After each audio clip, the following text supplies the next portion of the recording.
দ্রুত ক্ষমতার মসনদে বসার যে স্বপ্ন বিএনপির, সেই স্বপ্ন বোধহয় বাস্তবায়িত হচ্ছে না। ডক্টর মোহাম্মদ ইউনূস আরো কিছুদিন ক্ষমতায় থাকতে চান।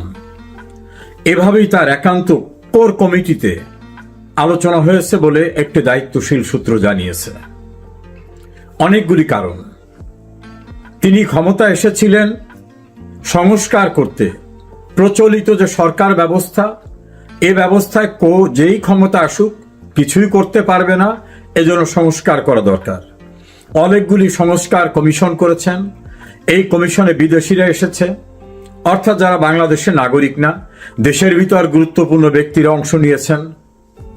তারা দীর্ঘ পরিশ্রম করেছেন, তাদের রিকমেন্ডেশনই যথেষ্ট না, এটা তারা বাস্তবায়ন করে যেতে চান। এ কারণেই লন্ডনের চাথাম হাউসে বিবিসির সাংবাদিক যখন তাকে প্রশ্ন করলেন যে নির্বাচিত সরকারের জন্য কি আপনি কার্যক্রম রেখে যাবেন না, জবাবে তিনি বলেছিলেন না, তাদের জন্য রাখা যাবে না। ভোটাররা টাকা পেলেই ভোট দিয়ে দেয়, টাকা পেলেই ভোট দিয়ে দেয়, অর্থাৎ ভোটারদের উপর ওনার আস্থা নাই। একইভাবে ভোট পেয়ে যারা আসবে তাদের উপর ওনার আস্থা নাই। এটা উনি বিবিসির সাংবাদিকের কাছে বলার পরে বিব্রতকর অবস্থায় পড়েছিলেন ওনার সহযোগীরা। কিন্তু কথাটা উনি প্রকাশ্যে বলে ফেলেছিলেন যে ভোটারদের উপর ওনার আস্থা নেই। দ্বিতীয় হচ্ছে, মানুষ ওনাকে কেন এনেছে? ওনাকে এনেছে সংস্কার করে প্রচলিত সরকার ব্যবস্থার পরিবর্তন করবেন, এটাই ওনার পক্ষ থেকে জোরালো বক্তব্য। তো সেটাই যদি উনি করতে না পারেন, তাহলে শেখ হাসিনা ক্ষমতায় থাকা, খালেদা জিয়া থাকা বা অন্য কেউ নতুন করে আসা, তাহলে পার্থক্যটা কি হলো? ছাত্র এবং জনতার যে প্রত্যাশা সেটা তো পূরণ হবে না। সে কারণেই সংস্কারটা তাকে করে যেতে হবে। আর সংস্কার করতে গেলে তাকে সময় দিতে হবে। হঠাৎ করেই করা যায় না। প্রশাসনের সর্বত্র শেখ হাসিনা আমলের আমলারা, পুলিশ, আর্মি বিভিন্ন জায়গায়, ফলে সব কিছুকে ঢেলে সাজিয়ে তার নতুন করে কিছু করতে হবে। এই করার সঙ্গে আরো যুক্ত হয়ে আছে তিনি যাদের আশীর্বাদে বিস্তৃত করেছেন নিজের শাখা প্রশাখাকে, তাদেরও তো কিছু চাওয়া পাওয়া আছে। আমেরিকার বর্তমান সরকারি দলের সঙ্গে তার সম্পর্ক না থাকলেও সেখানে তার লবিস্ট রয়েছে। তাদের জন্য তিনি কি করতে পারলেন? কারণ আমেরিকার স্টেট ডিপার্টমেন্ট এখনো বাংলাদেশের ভয়ঙ্কর পরিস্থিতিকে সম্পূর্ণরূপে উপেক্ষা করে ইউনূস যাতে সুবিধা পায় সেরকম ভাবে রিপোর্ট দিচ্ছে। তাদের মানবাধিকার কমিশন জাতিসংঘের, সেটাও তাদের নিয়ন্ত্রণে। তাদের দিয়ে যেভাবে যা করা দরকার সেভাবে তারা সেটা করাচ্ছেন। তাদের ব্যাপারটা ফয়সালা না করে উনি কিভাবে প্রস্থান করবেন, সেগুলো তো এখন ফয়সালা হয় নাই। দেশের ভিতর একটা বেজ, সেন্ট মার্টিন, পোর্ট, এগুলো তো এখনো ফয়সালা হয়নি। আরো আনডিসক্লোজড কিছু ফ্যাক্টস রয়ে গেছে, সে বিষয়টাও ঝুলে আছে। তড়িঘড়ি করে এটা শেষ করা যাচ্ছে না। অন্যদিকে এখন যে প্রশাসন আছে, এখন যিনি মহামান্য রাষ্ট্রপতি, যিনি সেনাপ্রধান, এদের উপর ওনার আস্থা নেই। সে কারণেই দায় ঠেকা গোছের ন্যূনতম সম্পর্ক রেখে উনি চলছেন। তাদের কিভাবে সরিয়ে দেওয়া যায় এটা নিয়েও নাকি তার ঘনিষ্ঠ পরিবেশে আলাপ আলোচনা হয়েছে। কারণ এই রাষ্ট্রপতি সব অধ্যাদেশে স্বাক্ষর নাও করতে পারে। সেনাপ্রধান জোরালোভাবে বলছেন নির্বাচন হতে হবে, নির্বাচিত সরকারের মাধ্যমে জাতীয় সিদ্ধান্ত নিতে হবে। এগুলি ইউনূস মহলে খুব ভালোভাবে নেয়নি। ফলে তারা মনে করে এমন কেউ থাকা উচিত যেটা জি হুজুর, ইয়েস হুজুর, এভাবে সবকিছুতে ডিটো মারবে। তা বোধহয় বর্তমান রাষ্ট্রপতি এবং বর্তমান সেনাপ্রধানকে দিয়ে সম্ভব হচ্ছে না। এরকম একটা উষ্মা তাদের ভিতর কাজ করছে। তাদের যদি সরাতে হয় তাহলে কি প্রক্রিয়ায়? তাদের বারবার যদি অপমান করা হয়, যেমন রাষ্ট্রপতিকে একেবারে উপেক্ষা করা হয়, সেনাপ্রধানকে যদি গুরুত্বপূর্ণ বিষয়ে শেয়ার করা না হয়, তাহলে একটা সময় এরা নিজেরাও চলে যেতে পারে। আর চলে যেতে না চাইলে বিকল্প কি পথ আছে, সে পথগুলো খোঁজার জন্য তার থিংস ট্যাঙ্করা কাজ করছেন দেশে এবং দেশের বাইরে। বিএনপিকে বোঝানো হচ্ছে তোমাদের যারা প্রধান রাজনৈতিক শত্রু তাদের তো ছাড় দিচ্ছি না, সেই গোপালগঞ্জ পর্যন্ত অ্যাকশন নিয়েছি। 15 আগস্ট 32 নম্বরে আশপাশে কেউ যাতে আসতে না পারে কঠোর ব্যবস্থা নিচ্ছি। বেগম খালেদা জিয়াকে জন্মদিনের শুভেচ্ছা পাঠাচ্ছি ফুল দিয়ে, অথচ 32 নম্বরে কাউকে ঢুকতে দেওয়া হচ্ছে না। কেউ যেতে চাইলে তাদের কঠোর ব্যবস্থা নেওয়া হচ্ছে।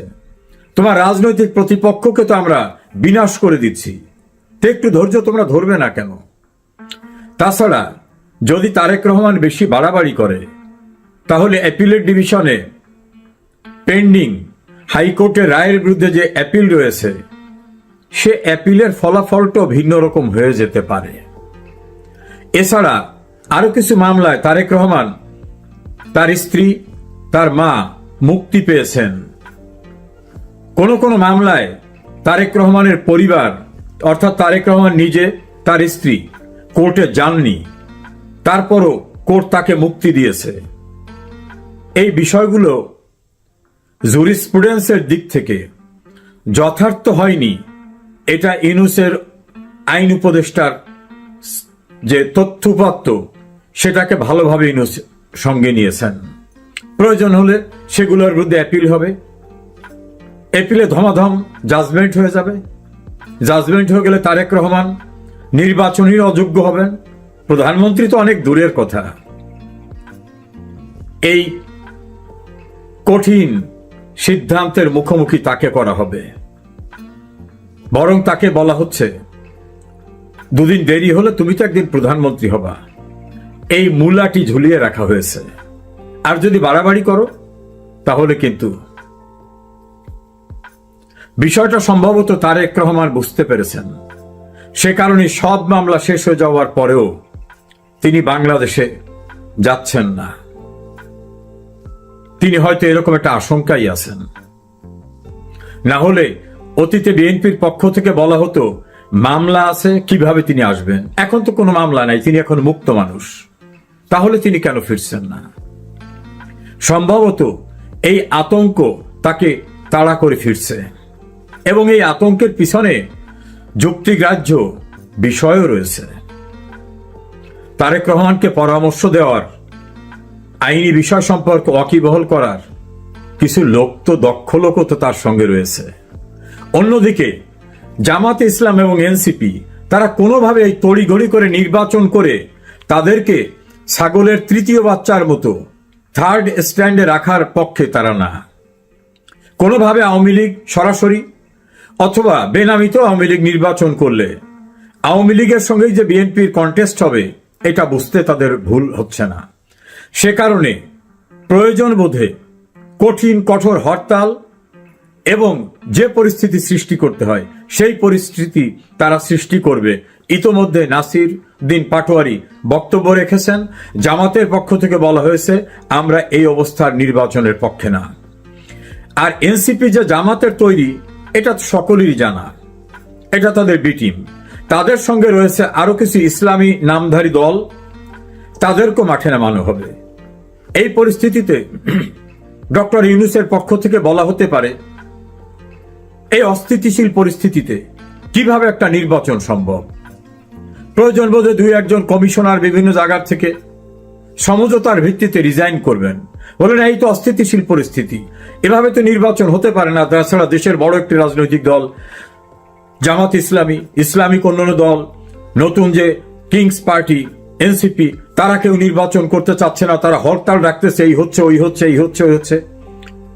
এই অস্থিতিশীল পরিস্থিতিতে নির্বাচন করা সম্ভব না। ফলে আরো কিছু সময় দরকার সবকিছুকে ঢেলে সাজাবার জন্য। আসল কথাটা যে কোনো উপায়ে ডক্টর ইউনূসকে আরো কিছুদিন ক্ষমতায় থাকতে হবে। আর তিনি ক্ষমতায় থাকা মানে বেনামে জামাত ইসলাম এবং এনসিপি ক্ষমতায়। ফলে তারা তাদের মতো করে সচিব, তাদের মতো করে সরকার, তাদের মতো বিশ্ববিদ্যালয়ের ভাইস চ্যান্সেলর, তাদের মতো করে বিভিন্ন উপদেষ্টা, তাদের মতো করে জেলা প্রশাসক, পুলিশ সুপার, সর্বত্র খাতাপত্রে রেকর্ডে জামাত নয়, কিন্তু রেকর্ডে না থাকলেও সরকার যে জামাত ইসলাম এবং এনসিপি ডিসগাইজে চালাচ্ছে এটা তো বিএনপি ভালো করে বোঝে। তো বিএনপির কর্মীরা এটা বুঝেই বোধ হয় আর্থিকভাবে কিভাবে লাভবান হওয়া যায়, সেই ক্ষেত্রে তারা বিভিন্ন জায়গায় কর্মকাণ্ড করছেন, বিভিন্ন রকম চাঁদাবাজি, বিভিন্ন জায়গায় দখল, রাজনৈতিক প্রতিপক্ষের কাছ থেকে সুবিধা আদায়, এটাকে জামাত ভালোভাবে নিয়ে তাদের সম্পর্কে প্রকাশ্যে নানা রকম বক্তব্য দিয়েছে যে এরা এখন বাস স্ট্যান্ডের দল, টেম্পু স্ট্যান্ডের দল। আবার বিএনপির যে তাদের সম্ভাব্য প্রধানমন্ত্রী প্রার্থী, তার নামের সঙ্গে একটা ফিমেল অর্গানের নাম যুক্ত করে জঘন্য ভাষায় স্লোগান দেওয়া, এবং বেগম খালেদা জিয়া সম্পর্কেও আওয়ামী লীগকে যে দোষী সাব্যস্ত করে একই রকম বলছে। তারেক রহমান সম্পর্কে যে অশ্লীল অশ্রাব্য ভাষা ব্যবহার করছে, এই ব্যবহার করার ভিতর থেকে বিএনপি ক্ষমতায় আসার পূর্বেই বিএনপি যাতে ক্ষমতায় আসতে না পারে সেই অভ্যুত্থান করার জন্য যত প্রকার প্রচারণা দরকার, সে প্রচারণা সুস্থ মস্তিষ্কে জামাত এবং এনসিপি আর তার সহযোগীরা করেছেন। এইরূপ পরিস্থিতিতে বেশ ইমেজ সংকটের মধ্যে পড়ে গেছে বিএনপি। সুকৌশলে জামাত তার বি টিম এনসিপিকে নিয়ে এই কাজটি করছেন। বিএনপি ডক্টর ইউনূসের ঝুলিয়ে রাখা মূলা এর দ্বারা পরিতুষ্ট হচ্ছেন কিনা, না হলে পরিণতি কি হবে, সেটাই এখন দেখার বিষয়। তবে ইউনূসের প্রেস সেক্রেটারি বলছেন যে কোনো শক্তি নাই যে নির্বাচন ঠেকিয়ে রাখতে পারে। এরপরে কিন্তু এনসিপি বা কারো পক্ষ থেকে কোনো রিয়াকশন নাই। রিয়াকশন না থাকার কারণ, হঠাৎ করে যেন কেউ উত্তেজিত না হয়, সময় গড়িয়ে আসুক, যে অস্থিতিশীল পরিস্থিতি দেখানোর দরকার, যেটার অজুহাত দেখে নির্বাচন বন্ধ করা যায়, সময় মতো সেটা সবটাই হবে। এর মধ্যবর্তী সময় রাষ্ট্রপতি এবং সেনাপ্রধানের বিষয়েও উত্তপ্ত পরিবেশ সৃষ্টি করে বিকল্প কিছু করা যায় কিনা সে প্রস্তুতিও তারা নিচ্ছে। তড়িঘড়ি করে বিএনপির ক্ষমতা আসা হচ্ছে না, নির্বাচন হচ্ছে না, এটা এখন খুবই পরিষ্কার।